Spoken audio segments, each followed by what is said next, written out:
جیسا اللہ مالک ہے ہم ایسے مالک بھی نہیں ہیں، اس لیے کہ ہم اپنی مملوک پر، ہم اپنی ملکیت پر، ہم اپنی مملوک اور ملکیت کے اوپر اتنا اثر بھی نہیں رکھتے کہ وہ ہماری بات مان لے۔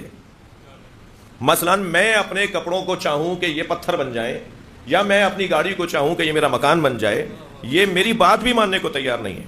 مالک وہ ہے کہ جس کی بات مملوک مانتی ہو، نہ صرف سنتی ہو مانتی بھی ہو۔ تو مالک تو وہ ہے جو مشرق سے سورج کو نکالتا ہے اور مغرب میں ڈبوتا ہے، اور یہ دلیل حضرت ابراہیم نے نمرود کو دی تھی کہ میں اسے اپنا مالک مانتا ہوں جو مشرق سے سورج نکالتا ہے اور مغرب میں ڈبو دیتا ہے۔ اگر تو مالک ہے تو مغرب سے نکال کے دکھا۔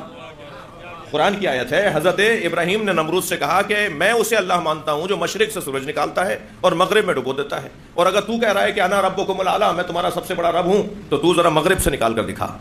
فبہت الذی کفر، قرآن کہتا ہے جب حضرت ابراہیم نے نمرود کو یہ چیلنج کیا، یہ دعویٰ کیا، تو وہ ایک مرتبہ چہرہ دائیں بائیں گھما کر ایک دوسرے کو دیکھ رہا تھا، دوسروں کو دیکھ رہا تھا کہ کوئی میری مدد کرے، یعنی وہ اپنی عاجزی کا اظہار کر رہا تھا کہ میں یہ کام تو نہیں کر سکتا کہ مغرب سے سورج کو پلٹا دوں۔ اور حضرت ابراہیم ایک مرتبہ جو ہے وہ فخریہ اور جو ہے وہ اعزازی جملوں کے ساتھ بار بار دہرانے لگے کہ اگر اللہ ہے تو اور اگر رب ہے تو مغرب سے نکال کر دکھا۔ وہ نکال نہیں سکا اور وہ خاموش ہو گیا۔ اور یہی وہ جیت تھی حضرت ابراہیم کی جو مناظرے میں حضرت ابراہیم نمرود سے جیتے تھے۔ مگر یہ تاریخ کے صفحے پہ تو محفوظ رہ گیا نا کہ اگر کچھ دیر کے لیے فرض محال کو ہم فرض کر لیتے ہیں، محال کو فرض کرنا تو محال نہیں ہے، ہم یہ فرض کر لیتے ہیں کہ نمرود مغرب سے سورج کو نکال دیتا۔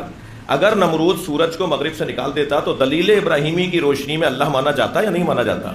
تو اب اس نے تو نہیں نکالا، مگر تاریخ میں ایک ایسی شخصیت ہے جس نے مغرب سے سورج کو نکالا۔ تو دلیل ابراہیمی کی روشنی میں کہیں شرک نہ ہو جائے تو فوراً اللہ نے کہا مالک میں ہوں اور میں جسے چاہوں ملکیت دے سکتا ہوں۔